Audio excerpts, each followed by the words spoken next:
Good to see you, my friend. Good to be seen. Good to be seen. Yeah, legend would be pushing that term, making it very loose. But I am back. I'm here. You got to pump your tires, buddy, Appreciate it. So, Shawn, I've been going through some stuff here, and we've got some questions from some of the members of the credit union that we'll get to a little bit later on. I've known you a long time, and I've never really had a conversation with you about your journey into the National Hockey League and how it began and the way it went. I see that you were drafted 190th. Yes.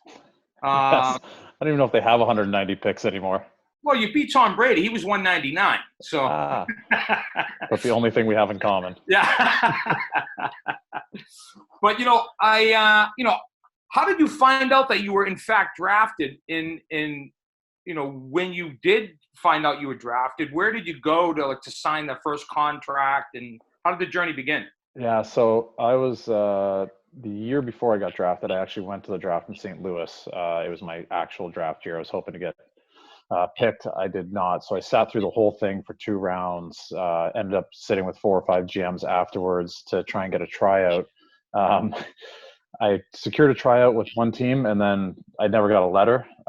So we reached out and said, hey, when's the letter coming for training camp? They said, yeah, we changed our mind, actually. So we called one of the other teams that were interested, ended up going to Colorado for a tryout the year after they had won the cup. And it was a great experience. I played it my last year at junior and didn't go to the draft. I can't even remember where it was. And I was with my buddies. We were golfing during the day. Went back to my buddy's place, grabbed a beer, and then we actually went to my parents' place where I lived at the time, just because I had a case of beer sitting in the basement. And it was the only beer we had, but we were going to have to go. Yes, exactly. So went back to my house, grabbed the case of beer, and we were sitting down to have one, and the phone rang on the wall. I picked it up. I was like, hello, Shawn Thornton here. And they're like, hey, this is Bill Waters from the Toronto Maple Leafs. So just like to let you know, we drafted you in the 7th round. I was like, I'm not sure if I'm allowed to swear on this, so I won't, but basically said, yeah, good one. It's pretty funny. We were joking about me getting drafted earlier in the day, making cracks that it could have happened. And one of the guys I was golfing with played junior. We were both making fun of the fact that we were never getting drafted. And I had no idea that Toronto really had me on the radar. So my agent had to get on the phone. He's like, no, that was really the GM of the Toronto Maple Leafs that you just told to F off. You actually did get picked by the Leafs. So it was a big surprise. Went out and celebrated that night, obviously. And then I was working in a steel factory at the time. My grandfather, my uncle, my dad, my sister, all steel workers. So I had a part-time gig in there. So I ended up signing my first contract actually in the steel factory. They sent it to me, faxed it, or I guess back then, printed it off and signed it and sent it back. So that's how I got started. It's my humble beginnings, not knowing I was getting picked, and then signing it while I was working my real part-time job, I guess. Wow. You say your sister works at the steel factory as well? She did she did for a time. She works at a local hospital now. She kind of bounced around, but yeah, all my family has touched the steel plant or the car plant. It's very blue collar where I'm from. Wow. Huh. So you went from there. You go into the St. John's, the AL, is it AHL team? Is it St. John's? Yeah, St. John's Maple Leafs. Crazy beginning. Like went to training camp. That summer they had rookie camp or development camp, they call it now. Bill Waters called me. He said, development camp is 5 weeks long in Toronto from X to Y to Z. I was like, hey, Bill, I'm working in a steel factory. Like I'm making pretty good money. I committed. Can I just promise you I'll show up in shape? And it was, bit of an awkward conversation. Now it's basically twice I've told the GM to F off. I'm not coming to development camp, and I didn't believe he drafted me. But I worked my tail off in the summer with that job and in the gym, showed up in good shape and fought my way onto the St. John's Maple Leafs. Basically, I could play forward and D back then. Like junior, I played both. So the coach of the St. John's Maple Leafs had scouted me a little bit and knew that I could play D. So they kept me because back in the AHL days, then you could dress 3 lines +1 and 6D. So I was like the +1. I was the grocery stick that sat in the middle of the bench and separated the D from the forwards. And if one of them went down, I got a shift basically. I think on my stats it says I played 58 or 60 games. I think I dressed it for every single one of them, but I didn't get a shift in like 20 games. I just sat right in the middle of the bench and yelled at people. But I thought I was going back to junior. I thought there was a chance that maybe the East Coast League. I didn't plan on playing in St. John's, but I was lucky that I got a chance to stay. I literally fought my way on the team. We had training camp that year. We had 8 exhibition games against the Montreal Canadiens, all through like Northern Ontario, Northern Quebec, into Grants Falls, Newfoundland. I mean, it was, I think I had like 140 minutes in 8 games, 3 fights and out every night. It was craziness, but it earned me a spot. My hand's still feeling it 20 something years later, but it earned me a spot. And great place to play. St. John's is, for those that don't know where it is, it's the closest spot to where the Titanic went down. It's out in the middle of the Atlantic Ocean, most easterly point in North America. Very small town, a couple 100,000 people, but some of the greatest people you'll ever meet. So 4 years out there, 4 winters out there, I should say, like because they go from October till October. But enjoyed every second of it. I shot a film in St. John, New Brunswick, back in 2001, I think it was. Yeah, I've been there a few times. They used to be in the league. They had the St. John Flames. We used to call ours the apostrophe S. They had no apostrophe. I was there the year they won the Calder Cup. We went to every game of the Calder Cup. It was kind of funny. I was doing a movie with it was early on in my career with Danny Baldwin, and everybody thought he was Alec Baldwin. He would tell them that he wasn't Alec, that that he was in fact Danny. So we had people chasing us around the whole time asking Alec Baldwin for an autograph. He was actually signing his brother's name. It was kind of comical. That's awesome. That's even smaller town too. There's no hiding there. Yeah, no, it's beautiful there. So how long did you play there for the Leafs?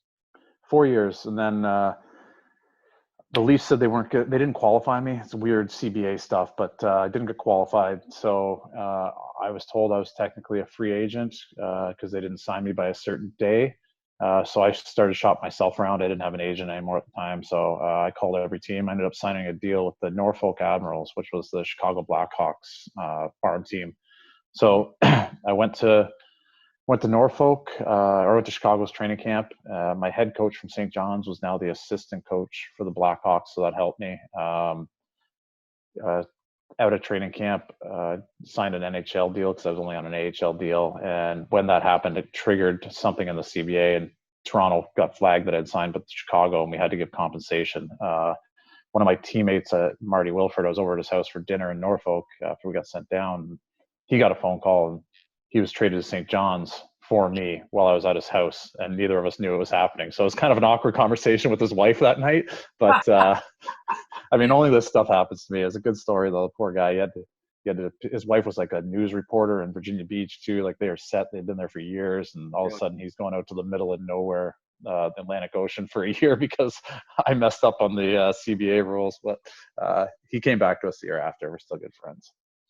4 years in the AHL. Was there a point where you were like, this isn't working out? I would imagine after year 2 or year 3, you must be saying like, wow, what I was pretty good. Like I was happy just not to go back to the steel factory until I think it was my 9th year. So I had been up and down a little bit with Chicago, a couple cups of coffee here and there.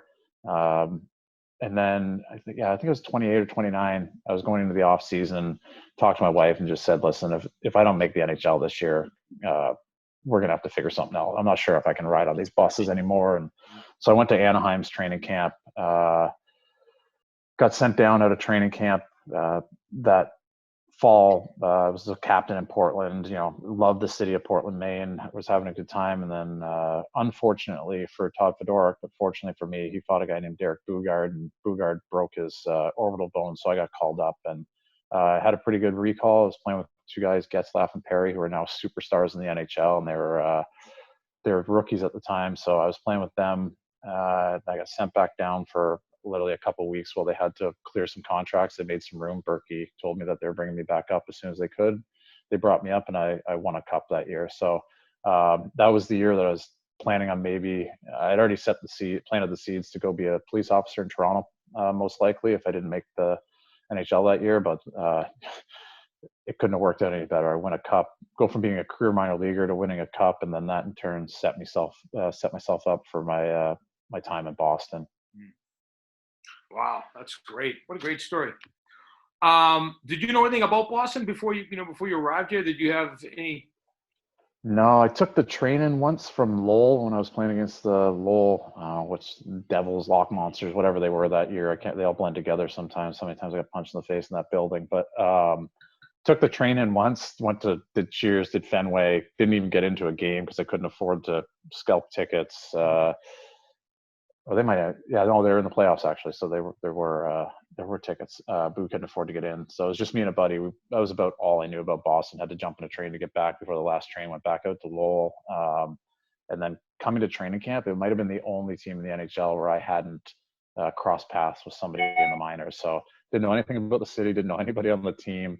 But Cam Neely had called me on July 1st when I was picking in between 3 or 4 different teams that put deals in front of me and just said, I've seen players like you in this market, and I'm not sure you'll find a market that's a better fit for you. And looking back, I thought that was a bold statement.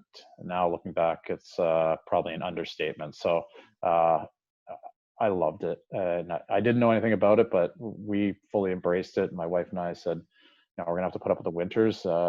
Every guy I had talked to that went to BU or BC that I had played with in the minors always moved back to Boston, whether they're from there or not. So I was like, there's got to be something in this town. Let's stay there year round, sell our house in Canada. Like, let's get a feel for what the city's all about. I'm really glad we did.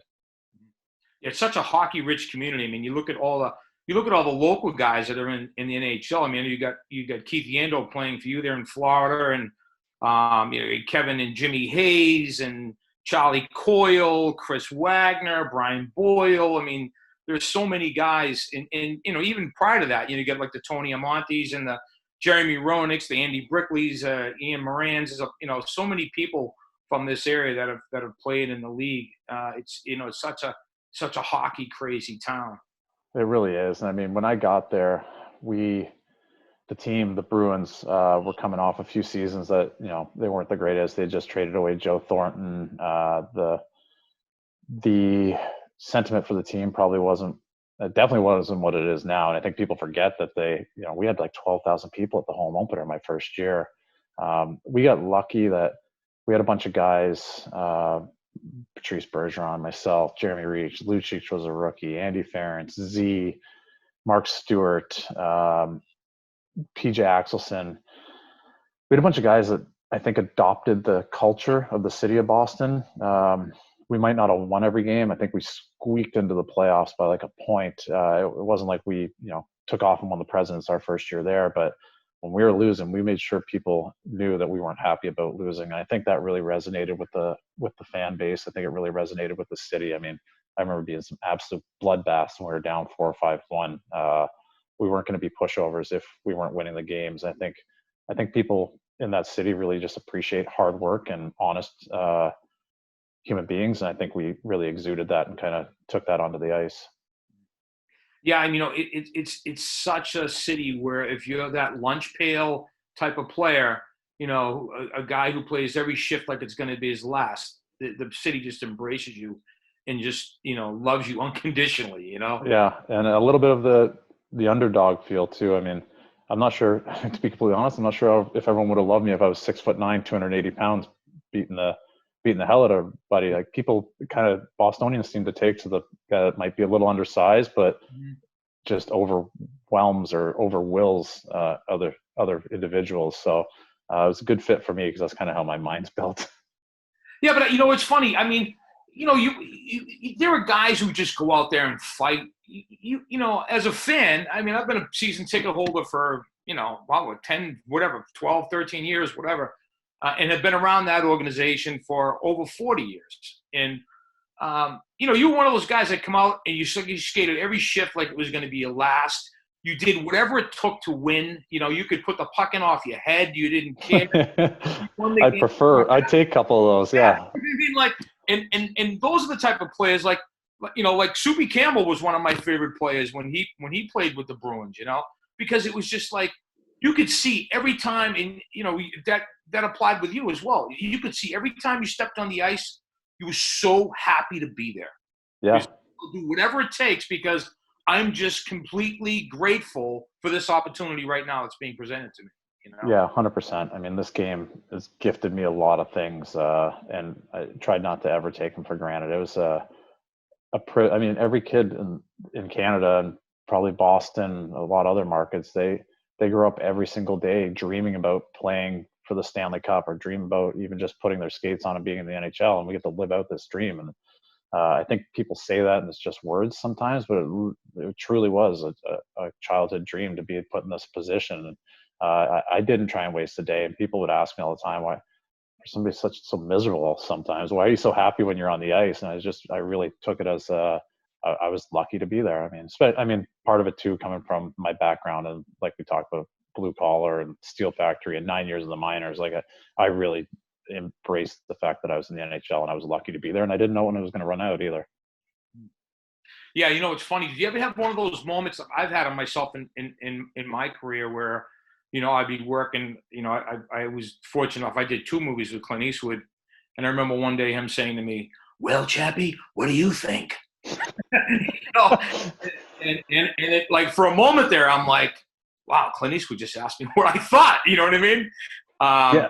Have you ever had those moments in the NHL where, you played with some phenomenal players. I mean, you played with, legends, in like you say, in Anaheim, you played with Perry, and with Timo Solani was on that team. Yeah. Right, too. Yeah, I mean, there's a guy that knows a little bit about hockey. And was Theo Fleury in Chicago when you were there? He was, yeah. He was there for a few months, and then so he kind of veered off the path a little bit. I think it's in his book, so I'm not talking out of sorts. But yeah, Theo was there. I've had some moments where I took advice. I was like, wow, that's pretty amazing. There's some times where, yeah, I've had. So my moments probably, I'm trying to think of a couple off the top of my head. Bob Probert was the guy. Him and Wendell Clark for me growing up, because Proby played in Detroit, and we had a lot of Detroit games where I was from.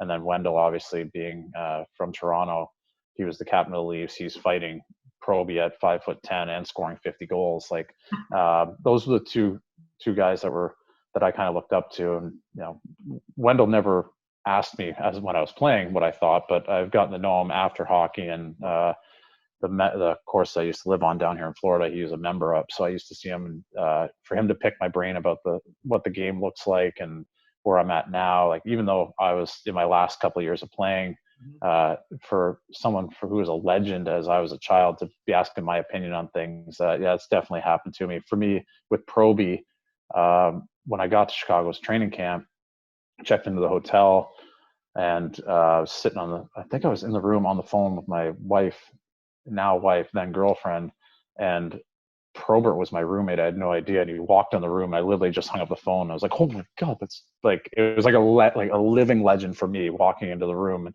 he had P.F. Chang's in his hand. He's like, hey, you want a lettuce wrap? And I was like, is this just happening right now? And couldn't have been a better guy. I mean, I got brought in, and I was one of the guys that was fighting for his spot. And every day in practice, I was just waiting for him to grab me and beat the living hell out of me. But giving me advice on the role, on if you're going to take off, if stuff like that. Another story that not a lot of people know, but Ty Domi, when I was with Toronto, grew up watching him play. We're now friends, but I was in the minors my second or third year. I think I was living in Toronto, not making much in the minors, training, living life. And Ty called me. He's like, let's go for a beer. So we went out, and he actually jammed a bunch of money in my pocket. He's like, you're just like me, you little puke. I remember when I was your age, I was running around spending more than I had. Like, take this and pay your bills, and when you make the NHL, you can pay me back. He said Mark Messier had done that for him. Yeah, he told me that. I was going to bring that up. I was with him in New York, and he told me the story. Mark Messier gave him $5,000 his first year and said, you're a professional now, dress like it. Go buy yourself some suits. Yeah, so it took me 7 years to pay Ty back. I was maybe 8 years. I remember we were in Toronto, and he was downstairs. He was talking to Cam, and I came out, and I was like, oh, hold on. And I had like a checkbook in my bag. I ran back in and wrote a check for the money that he put in my pocket to take care of me, almost 10 years earlier. So that was pretty special to me. Like, nobody else really at that point in my life believed that I would ever make the NHL. And again, here's a guy that I'm trying to steal his job that says I'm going to steal his job one day, and that's how much he believes in me. So those are pretty cool touch points for me along my way. Yeah, it was funny. I was going to bring that up, but he told me that story, and I was in New York for a Rangers Lightning playoff game a few years back, and we were sitting in a box together, and we just started. He was there actually. Was it? Anyway, we were sitting in a box together, and we struck up a conversation. We started talking, blah blah blah, and then he told me that story. He said Mark Messier gave him, I think we said was $5,000, and said, here, and I was like, you know what? Only a hockey player would do that. That's such a hockey player move right there. I should have did that. Looking back, I should have did it with Luch my first year. The amount of money that guy's made in his career, maybe he would have paid it back tenfold. Might be living off that. Sorry. Yeah. That's funny. So you've got this new role with the Panthers now. So why don't we talk a little bit about that? Senior Vice President of the Florida Panthers. Did you ever think in 1,000 years that when your hockey career completed that you would be the Senior Vice President of the Florida Panthers? Yeah, yes and no. So the business of sports always been a passion of mine. Did I think that I would find an ownership group or president that thought I was smart enough to take this role? I don't know. It was my dream job. I had an offer to come back to Boston, actually work with Ness and do some community relations stuff with the Bruins. And at the same time, our minority owner, Doug Sifu, and our president, Matt Caldwell, approached me about moving on to the business side of things when my career ended. This was my second to last year, which I thought was going to be my last year. And I mean, good problem to have. I had 2 job offers, but the stress of, Boston was home. That's what I knew. I always envisioned myself going back there, but now, and I had set myself up in the TV world, doing a lot of stuff on Comcast and Nesson and NHL Network, and getting my reps in to try and be in a position that I'd be set up for doing that after hockey. But then this sort of dream job comes to the table, and a lot of conversations with the wife, and she said, you can go do TV, that's fine, but you're not going to have a vested interest in just knowing how you're wired. You're not going to be happy unless you have a vested interest in the organization that you're working with. And so, yeah, I moved on to the business side of things. I wasn't sure what my role was going to be at the start. I did a lot of corporate partnerships, marketing, really did a lot of tying with the players' emotions and connecting that with the business side. And then, over the last 3 years, I've sort of moved up the ladder. We've had some things that have happened as an organization that kind of fell into under my supervision, and they went fairly well. And ownership decided, this and this wouldn't have went so well under someone else. Now that reports to you. So it's been a steady climb for me, and I'm very happy that one, I haven't messed it up yet, and two, that they believe in me enough to give me this responsibility. And now I oversee everything in the organization other than ticketing and merch. Ticketing loosely reports into our executive team, which has 4 of us on it, but that one directly reports to our CEO, who's my boss. So it's been great. I mean, I got a lot of responsibility. 7 direct reports. That it's very interesting in these days with not being at the arena and not being with everybody all day, every day. It's a little bit more challenging. The hours in the day are actually a lot longer than they were when I was in the office. But I love every minute of it. There's nothing better than, when you close a multi-year partnership, or when you go out with an idea that takes off and gets legs, and you get the most impressions and reach that you've ever had in this organization, or your marketing campaign that you and your team have put together resonates with the fans to a level that they're commenting and reaching back to the organization on how they feel about it and how it touched them. I think they're just it's great to see. They're little wins along the way, and I'm not fighting for a living anymore, or scoring goals or trying to win games, but you're constantly trying to win things for your franchise on the other side. And it's been a fun challenge that I've loved every second of it so far. Do you have any input in terms of the hockey operation, in terms of drafting and making trades and that type of stuff? Do you have any input in any of that stuff? No, none whatsoever. Actually, I'm completely business operations, nothing on the hockey ops. And a lot of players go towards the hockey ops side. I figured if I'm going to run it all one day, I should learn both sides, and I know the hockey side from playing it. Now Dale Talon, our GM, our assistant GMs, every once in a while, if they're looking at a player that I know, or I know somebody that knows them, they'll give me a call and just pick my brain on it more as a friend than anything else. But yeah, if I go to the draft, it's to meet with sponsors and partners and other people in the league to talk best practices. It's not to sit there at the table and recommend who we're picking, because I have nothing to do with that. Right. Well, no, the reason I bring that up, though, because I would imagine it would be hard, having had the journey that you've had to get to the NHL, that it would be really hard, heartfelt to say, like, I don't think this guy could make it, knowing that you're, basically taking this guy out at the knees, and you know what that feels like on the other side of that, because you've experienced it firsthand. So that's really where I was going with that question. Yeah, I would. You're right. Like, I would have a tough time saying, "No, let's write this guy off," being that I was written off for a lot of years and ended up making it. To everyone's defense on that side, I was not ready to play in the NHL until I was like 25, 26 either. Like I was, but when I was in Chicago and I saw a couple guys like Aaron Downey and Ryan Vandenbush, who deserved to be there, they'd put their time in. When I saw them, that was like a wake up call for me. I was like, I've fought these guys. In the minors, we're playing against each other. I played more minutes. I played in better situations. I feel like I'm a better hockey player, and to argue on whether I am or not. I'm not taking anything away from those guys. They're really good friends, but that's when it was a wake up. I'm like, if they can do it, I got to put a little more effort in on my side, and I can do it as well. Mm-hmm. You played with Jake DeBrusk's dad. Lou played with him. Yes, we were roommates. That's gotta make you feel old, right?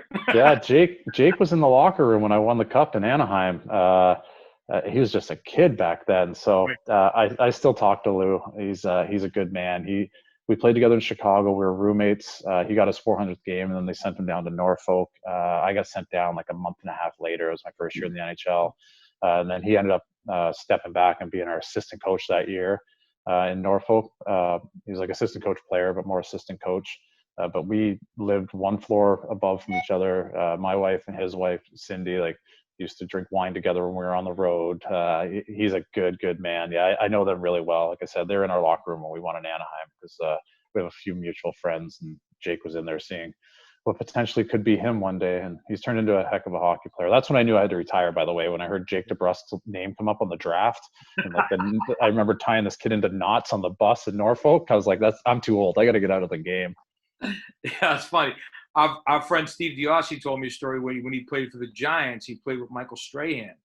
And then Steve's son, Zach, went on to play for the Giants. And he walks up to Michael Strahan, and Strahan goes, Diossi. He goes, you related to Steve Diossi? And he goes, yeah, he's my dad. And Michael Strahan goes, that's it. I'm retiring. He retired that year. Exactly. So, yeah, it's done.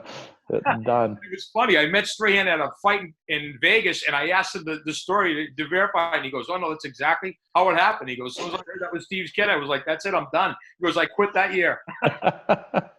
Things have worked out for him as well. Yeah, I know, right? He's making more money now than he's in the football field. Exactly. So we've got a couple of people here that had some questions.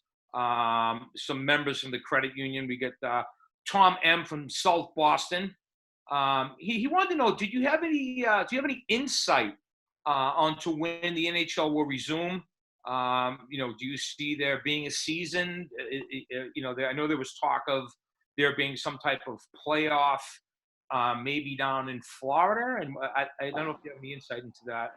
Yeah, I don't think it's coming. I think if anything, it wouldn't be here. I think we have too much of our rate of COVID is fairly high down where we are. So I don't see us being in it. I'm not on the board of governors, so I'm not in those conversations. I'm basically hearing what's out there in the media, that there's a ton of different options that they're trying to analyze, and it's probably too early to commit to any. I'm an eternal optimist, and I'm hopeful that this will happen, that we'll get the season in and the playoffs. I'm not sure what the timing will be. It's the first time in 100 and some odd years, so that the whole world's been focused on one thing, and that's getting a cure or vaccine for what's going on. And with people a lot smarter than you and I, Chappie, working on this. I'm an optimist that we'll get, yeah, that we'll find something, hopefully in the near future, that can get us back to living somewhat normal lives.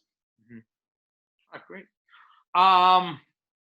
Let me see. We've got some questions about the 2011 team, of course, which we'll get to in a little bit. I just wanted to try to get these. Well, I guess we can get right into it, I guess. So, the 2011 Bruins. I mean, they won the cup. What a great team. It was. That was. You want to talk about a band of brothers? That was that team. It was like, wow. Yeah, we were all tighter than two coats of paint. That's for sure. Yeah, I mean, and it was just, everyone talk about, the Bill Belichick, do your job. That's exactly what it was with that team, it seems. Tell us a little bit about that experience. Yeah, it started for me, I think, the year before when we had the epic collapse to Philly. I really think we went into that summer with a chip on our shoulder, and we came back ready the next year. We started the season with an exhibition game in Belfast, actually, which ended up being, I think, pretty cool for me. My mom's from there, so it was her first time going back since she had left. So that was cool for me personally. But then we went from Belfast to Prague, and we had a week basically before we played the regular season games. And you get into these areas where, in training camp during the season, like, we all have families, we all have other things in our towns.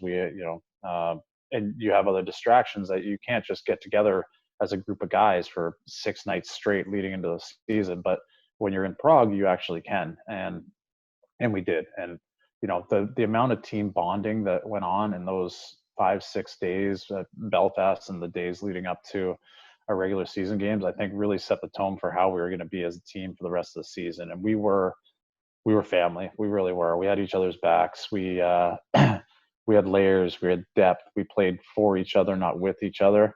So I think that's how the kicking off of the season was perfect for us. And then as we went through the season, I thought what Peter Chiarelli did a week before the trade deadline, or a week and a half before the trade deadline, he traded Mark Stewart and Blake Wheeler for Chris Kelly and Rich Peverly. There were more to the pieces than that, but basically that's how it plays out. And I'm going to give him kudos. Like, the balls to trade Blake Wheeler, who was a young up-and-coming superstar. And I was really tight with Stewie. I mean, he ate at my house probably more than I did. My wife had a crush on him. Like, I love the guy, ultimate team guy. But to make those moves, and we did it a week and a half before the trade deadline because we were going on a road trip out west where we were going to have a set-up team party, dinner in Vancouver. We had like 5 days there. So getting those guys in to actually get to know the team and be able to bond again, listen, on the ice is one thing, but the amount of time that you can put in together off the ice and really make, especially new players, feel part of the family, because it's not easy to walk into a new locker room and not know anyone. I thought we were able to do that, and bringing in Kels and Pevs. I mean, you can see that if you look back, the impact they had in those playoffs and the timely goals and how they took pride in their role of being the third line and playing against anybody. Like you said, we do your job, as Belichick says. We all had that mentality. It was whatever it took to win, and nothing else mattered. It was one of the teams that you're on that it wasn't about how much ice time you were getting or how many goals or points or whatever you had. Like, you were truly happy for, I wanted Chris Kelly to have 40 goals. And if he got that and played 3 more minutes than me and we won, like, that's amazing. Thank God I can go home and sleep well at night. And you can say those words and it should sound natural, and that's how it should work in every team in all sports, but it doesn't. It's truly remarkable when you can have people like that. It makes, the greater good a lot easier to accomplish.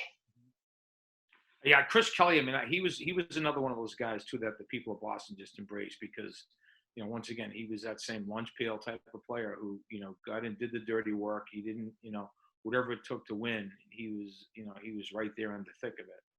It's funny, like, all the guys from that team, and down here in Florida 2 years ago, we had our 25th anniversary, and we brought back the original team, and the original team from here were like, oh my God, we're going to put them on the ice, like in the circle. Like, I don't know what they look like. They retired 25 years ago. Like they could be decrepit.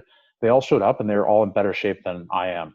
And I was. And I think it speaks like the kind of character, because they're people didn't expect them to win. They're the underdog, but they just had a character team. And you look at the 2011 team, I still talk to all those guys, and they're all in ridiculous shape still. And I just think that's their psyche, that's their mentality, that's how they operate, and that's how we're all just aligned. And I think that work ethic really comes through. And it's not just for the game. I think it's how they're wired, from Sunday to Sunday. It doesn't matter what they're doing. They just put everything into everything they do. So you have just 4 players right on the Bruins right now? Just Z, Bergy, Mashi, and Tuke, right? From that team? That we just had that call the other day that could have went really bad, but it didn't, thank God.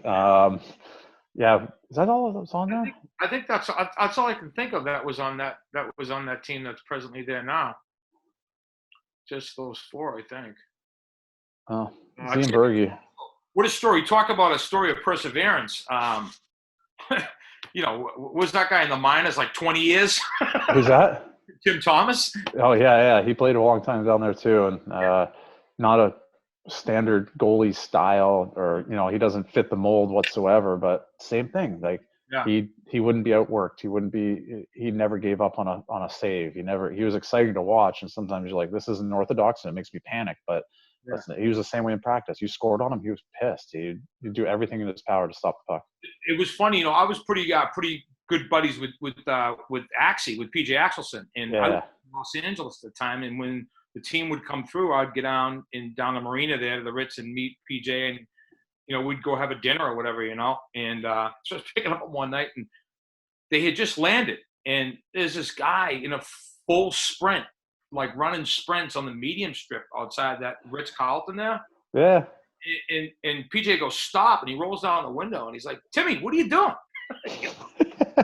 Just getting a late night workout in? Yeah, he's like, workout, And I was just like, wow, I guess that guy's pretty committed, Wanted to get the legs going after the long flight, I guess. Yeah, I guess, But yeah, talk about a guy who just persevered and just stayed with it, man. Just kept going, His numbers in that series and that playoffs are just phenomenal. It's crazy to think about. He's a big reason that he's one of the biggest reasons we won. He was the MVP for a reason. He deserved it. And he had like a Dominic Hasek like style. Like he was like arms, and like there was no, he wasn't a butterfly. He was just kind of like wherever to block the puck, Yeah, Teemu Selanne once said about Giguère, he's like, he doesn't make save, he stops pucks. Timmy's the opposite. Timmy made saves. Like he was all over the place, but it worked. Yeah, that's unbelievable. Here's a question from Jeff in Norwood. Who is the funniest guy on that 11 team? Oh, funniest guy. That's a good question. I'm going to leave somebody off here probably, but Chris Kelly's pretty funny. Shane Knighty, who didn't have much of a presence on the ice, but behind the scenes, he was a big leader for us. Pretty funny guy. David Krejci's actually hilarious, just very understated in his commentary. He's very dry. He's pretty good actually, and everyone knows Marshy by now. You can't shut him up, but he is fairly witty when he's chirping you. So. Those guys are pretty funny. Yeah, he reminds me a lot of Theo Fleury. I've always said that. Yeah, you're right though. He battles like him. There was that Athletic article that came out about him, and there was one clip in there that I really took to, and I thought it was true. Marshy, for his positives and negatives, he said he'll do whatever it takes to win, and me and him definitely had that in common. Like I used to joke, like I'd fight my own sister to win the Stanley Cup, and I actually probably would. Like he does all these things, but it doesn't matter. There's no line that he won't cross to win a game. If he thinks he's getting a competitive advantage, he's going to do it. And say what you will about some of the antics, but he's doing it in a place that he'll do anything to win. So I respect that. There's not a lot of people will do it. They say it, but there's not a lot of people that actually follow through with it. I just love hockey, and I love the humility that hockey players carry. They're just, so approachable, and, meet a lot of people from a lot of different walks of life. And, you can meet a hockey player in 30 seconds and feel like you've known them your whole life, because it's just, they're an open book. There's nothing pretentious. There's no bullshit. It's just, it is what it is, but, I'm gonna pump your tires here for a minute. I remember, I think it was 2 years ago, or maybe a year, maybe 2 years ago. I was sitting at the Garden, and Peter Schalark, I guess Schalark, is that his name? Who is wearing your number now for the Bruins. I took a picture of him and I sent it to you, being a bit of a wise ass that I can sometimes be, and with an emoji of a guy with a teardrop in his eye. And the first thing you said to me in response was, "Tell him if he's going to wear that number, he better get over to Children's Hospital and see those kids." And I was just like, you know what? That's a hockey player. That's, that sums it up right there. That's what hockey players are about, Thank you. Yeah, I appreciate that. Great. It's just it's such a unique breed of athlete. So anyway, we've got another question here. So in that championship run, you had 3 Game 7s you had to win, right? Yes. To get it through the playoffs. Tell us a little bit about that. I mean, what was the mindset there? Well, for me, I just had the best seat in the house for most of it. Once it got to overtime, we had 3 Game 7s. Nathan Horton was huge for us in those. He really stepped up. I mean, the whole team did, but really, he scored, the game winner against Montreal. He scored the game winner against Tampa Bay. I would take it back to the season before when we lost in Game 7 to Philadelphia. I think it changed our mentality. It's not over until it really is over. I mean, that Philly series, we were up 3-0 in the series, and then we were up 3-0 going in the first period, and then ended up losing. Epic collapse, one of the biggest in the history of the sport. But it changed our mentality, and we were a group that never took it for granted, and we brought that into those Game 7s. And the experience of having a few under our belt probably helped as well. I mean, Montreal was. The way Carey Price was playing for Montreal, that's the one I was probably most nervous about. And then I think we swept Philly, then went to Tampa.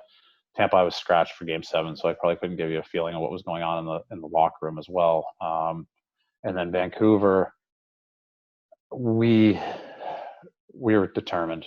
We were not happy with that team that we were playing against. We had a chip on our shoulder, and as anyone knows that followed us that year, the years prior and after that, we were a team that played better when we were pushed. If you pushed us, we pushed back a lot harder. You're probably better off letting us sleep, to be completely honest. And they pushed, and we wanted to make sure the world knew that we could push back a lot harder. And Game 7, when I got there, there was no doubt in our minds that we were going to take this thing, and from the get-go. And again, built into the mentality of the leadership with Z and Bergie, Nides, myself. We had some guys that just got it, and we wanted it, and we went and took it. Now, do you feel did that come from Claude? I mean, was that mindset kind of set by him? Did he kind of set that bar, or how did that? What was the relationship there? Yeah, Claude held us accountable without a doubt. But I gotta say, Mark Recchi, I probably should have used his name way more than I have today. Rex had won a couple, and just seeing how he approached the game day in and day out from the time we got him the year before was, amazing. And he talked to us before the game, basically said, "Boys, win or lose, this is my last game ever." And we all a little choked up, and we're a family. Like, if you weren't going to do it just for the ring, like, let's do it for this guy. What else do we need to hear? So, cool story about him. And it's been talked about before. The night before the game, for me on a personal level, and when you talk about, Clint Eastwood saying that to you, the night before the game, Rex, we had team dinner in the hotel. Probably wasn't safe to walk around Vancouver at that point anyways. We had a team dinner, and then he called me and said, "Do you want to come up to the room and have a glass of wine?" And I was like, "Yeah, I'd love to." So went up to Rex's room and he had a bottle that he had bought, I think his rookie year. You have to remember, and he was saving it for the night before his last game. He's like, I always planned on having this, at home with my wife or whoever it might be. He's like, but I'd love for you to share this with me. So we sat there and split the bottle and just talked about I just picked his brain on his career and what we thought about tomorrow. And, there's probably a list of a million people that would have wanted to be that person in that room. And, Rex doesn't think of himself like that. And for me, he's a teammate, a friend, first and foremost. But if I take a step back and look at it and be like, that experience, like how many people in the world would have killed to be in that room drinking a glass of wine with Rex the night before his last game. So I still find that pretty special. And I asked, the only thing I requested from him is if I could be there when he got inducted into the Hall of Fame, and then I got this job and I couldn't make it. So I felt bad that I couldn't be there, but but well deserved by him. And, couldn't have been a better leader for us. Couldn't have been a better guy. And he really helped with how we approached every single night. And a great player. I mean, played with Lemieux in Pittsburgh, right? And then played in Philly, I think, for a while too. Did he not? Yeah, Philly and Montreal. I think he's still getting paid by a couple of those teams. No, he's a great player. He was a great player. Geez, that must have been special though, huh? A guy, like I say, a guy that you look up to his whole career, and he's asking you to have that last drink with him. Yeah, it was awesome. I still bring it up constantly with some of my coworkers. Now, you were talking about not being in the lineup. Now, what's that feel like when you're in a playoff game? You're in Game 7. Do you feel that removed from the team, or I mean, you're practicing with everybody. You're part of the team. Is it? Yeah. No, you're right. Yeah, I went. So what happened was we. Games 1 and 2, Bergie couldn't play against Tampa, so Tyler Seguin came back into the lineup, and he had like 7 points in 2 games or something ridiculous. He went on a tear. So when Bergie was healthy again, somebody had to come to the lineup and see odd man out, which made all the sense in the world, and it was 100% the right call. So then you just start thinking like, how can I help this team? I'm not in the lineup, so I'm not helping on the front lines, but how do I help behind the scenes? And a lot of brainstorming with Shane Knighty, and we would hold guys accountable. We'd take them to the side if we didn't think, we have a different view of the game now, being up top and can walk through, and you're almost like an extra set of eyes. And everyone respects our coaches, but sometimes you need to hear it from a peer instead of somebody who's your boss. So there was a lot of those. I mean, I don't want to get into details on guys that were getting called out or not called out or pumped up, but you start helping that way. I mean, we had the idea over a beer one night that, hey, we should have the history of the Bruins, like, is a pretty storied history. We should have pictures of Bobby Orr, sitting there with the beer beside the Stanley. Like, why aren't these pictures up all over the locker room? We should be reminded of what it could be. So, I mean, they're not big things, but little things like that we were trying to do. And then when you get into Game 7, you're just crossing your fingers that you get another round. So your last game wasn't Game 2. And then obviously I sat out the first 2 games of the Vancouver series. Claude felt that my experience in being that I already had a Stanley Cup, and it's another level once you get to the Stanley Cup finals. I mean, it escalates exponentially through the playoffs. Decided to put me back in for Game 3, and it was a home game, and couldn't have worked out any better.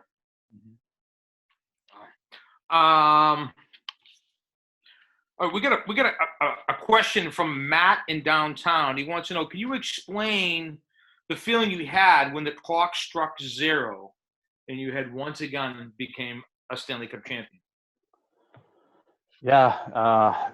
So in Boston, I don't remember as vividly. I was kind of in the moment and just waiting for it to happen. In Anaheim, I was on the bench because I was playing in Boston. I was actually on the ice for some of it. In Anaheim, I didn't touch the ice for the last 8-9 minutes, so I was staring at the clock because that was going to be my first cup. And again, that's when you're like, oh my God, my dreams that I never thought would be a possibility could come true here. And I was sitting beside Brad May and we were literally just staring at the clock. Like the last 5 minutes were. I'm glad that I took the time to drink it in. It took like an eternity to go by, but now looking back, it went by in a click of a second. So I felt I get this question all the time. Which one? The question, not this one. A question that which one means more? Which one was better? Which Stanley Cup? And Boston probably means more to me personally because I was a bigger part of the team and the growing of the culture and being part of the leadership group and all that. So that one means more to me. The first one's probably more exciting because again I thought I was going to be tasering people as a cop the next year, and all of a sudden I'm hoisting the Stanley Cup over my head. So that one was the dream come true, the exciting moment. But if I look back now, like the feelings I get for the one in Boston, just because I was a bigger part of it, and Anaheim was a very, very, very small piece of what happened. They were building that, and I was just kind of lucky enough to go along for the ride. But in Boston, I feel like I was, with the others, were part of creating what we had there. The playoff money is always nice too. It was nice as some other sports, but yeah, it's never. It's not a kick in the, you know what. All right, so we got Brian from Cambridge wants to know, aside from hoisting the cup, were there any particular moments during the playoff run that stood out to you as being special or made you feel like this team could get the job done? Was there a moment in those playoffs where you're like, we got this, or was it pins and needles the entire time, or?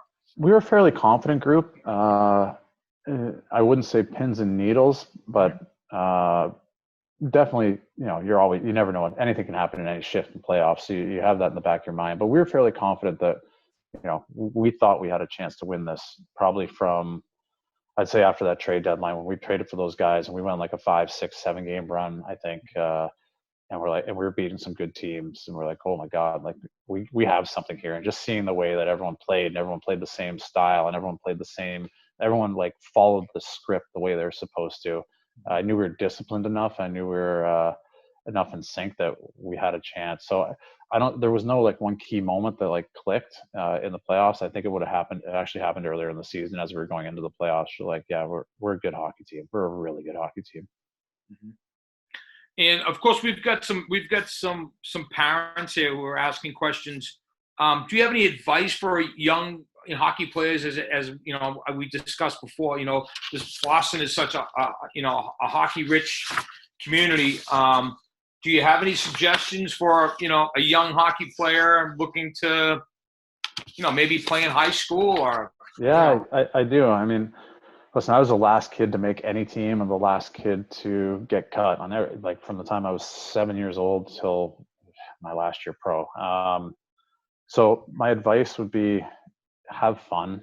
And when you're having fun, it doesn't feel like work. And in turn, you'll end up working harder than everyone else. So there wasn't a day that I went to the rink that it felt like work to me. I really had fun and I embraced every part of it, from the working out to the discipline needed to, get up the next morning and doing everything I needed to be the best professional I was.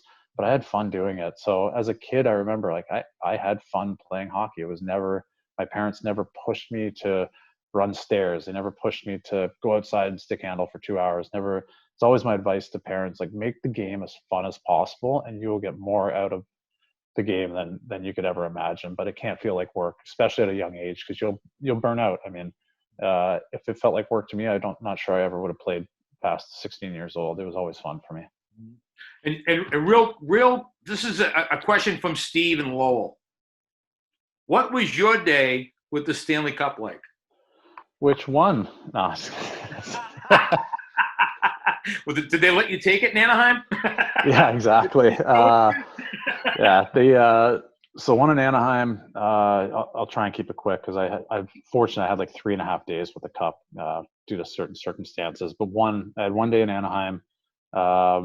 We took it to my late grandmother's old age home, let her hoist the cup over her head in her wheelchair. She had Parkinson's. So she was a big part of my life and a big fan of me and was always cheering me on. So that was a pretty special occasion for me. And then I took it golfing, played 6 holes, and I had like 6 foursomes, and I just bounced around to my buddies with the cup, and we would just play closest to the hole, and whoever was closest to the hole, you got to use the Stanley Cup as their ball marker, so everyone else had to putt around it. And anyways, had a steak, went to a restaurant, had a steak dinner, and then there was a local watering hole called the Waltzing Weasel that was stumbling distance from my house. So we took the cup there, had a private event, ticketed event, charged everybody $10 or $20, I think, and took that money and gave it back to Parkinson's research.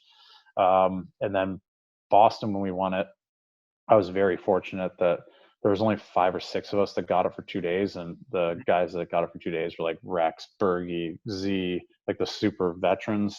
Cam was nice enough that I was the only player that resided in Boston year round.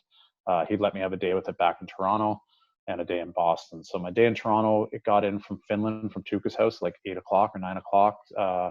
I didn't tell anybody it was coming. And Mike, the keeper of the cup, who I had for all my cup days, is an amazing guy. Mike Bolt called and said, "Do you want it tonight?" I was like, "Yeah, I'd like it tonight." So we had a dinner set up with just close friends and family that didn't know the cup was coming. So I knew they actually wanted to be there for me and not the Stanley Cup. We had a nice little dinner, bounced around Toronto a bit. Next day, took it to my parents' place, had pictures with friends and family. I told my mom and dad, like, I just want a quiet breakfast. I'm probably going to be a little hungover. Like, invite just the family, get some Tim Hortons, I'll pay for it. Like, I show up and there's like a line down the street. And I was like, you gotta love the parents, right? Yeah. Took it to the in-laws for a little bit, had a little barbecue, and then went back into Toronto. My friend owned a restaurant bar downtown. We rented a band. We invited like 300 or 400 people. Same theme. And then Boston, I was lucky. I got it in the morning. I took it to Old Ironsides in Charlestown for like 3 hours, took pictures with every single person that I could in those 3 hours. And I took it over to McCarthy's Liquors, and I took it to Old Sully's, which is no longer there. Took it to the Warren Tavern, grabbed some lunch at the Warren Tavern. Then we went over to Fenway, saw the people down at the ticket office, because the Red Sox, my whole time in Boston, were unbelievable to me. Like, just a great organization that treated my family very, very well. So wanted to give it back to them a little bit. And then we went to Children's Hospital for a couple hours, which was awesome. Wish could have stayed there all day, but you only get 14 hours with this trophy. But was able to be over there for a couple hours, put some smiles on some kids. Took it to the Navy Yard Bistro for dinner with like 10 of us, and then you were there. We had a private show. Ken Casey reached out and said, "Hey, we'd love to play a little bit if you're having a cup party." I was like, "Are you kidding me? The Dropkick Murphys, a band that I liked before I got to Boston, now friends, but want to play my cup party? Yeah, I'm in." So we invited probably about the same amount, 300-400 people, and I thought they were going to play for a half hour, and kudos to them. They played for like 3 hours, and I'm not going to lie to you, a little of it's foggy, because I had a long day, but amazing. I remember sitting up on the balcony at the place we were at, and just thinking, like, I think I said it to my wife, I'm like, look at this, like, who the hell are we? Like, we're the Steel Factory 12 years ago. Like, Chappie's at my party. I can't believe this. Like, those moments are great, though, aren't they? Aren't they the best moments in the world? They're just so great. Yeah, so great. It was awesome. It couldn't have been any better. I had an amazing day. So tell us a little bit about the Shawn Thornton Foundation, which I've played in your tournament, I think, every year that you've had it, because I know that you know where I live, and I get a punch in the face, so I just show up. Now, you do great work with the foundation. Why don't you tell us, the folks, a little bit about that, Shawn? Yeah, thanks. So the good thing about the lockout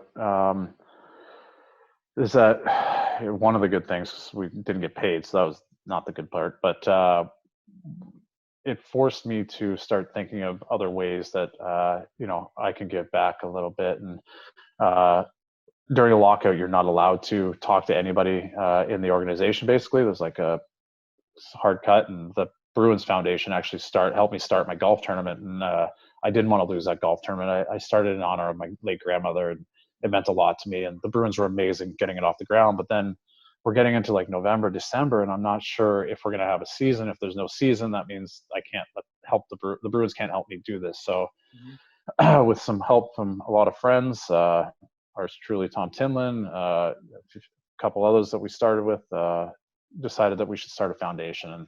And the main reason was to save the golf tournament at the time, and it turned into something much bigger and something I'm very proud of. We've raised north of $1 million now. I'm very proud that every single dollar that comes in goes right back out. So nobody takes a salary, everybody just volunteers their time. So we have 2 main events and 1 smaller one, the golf tournament being the biggest one.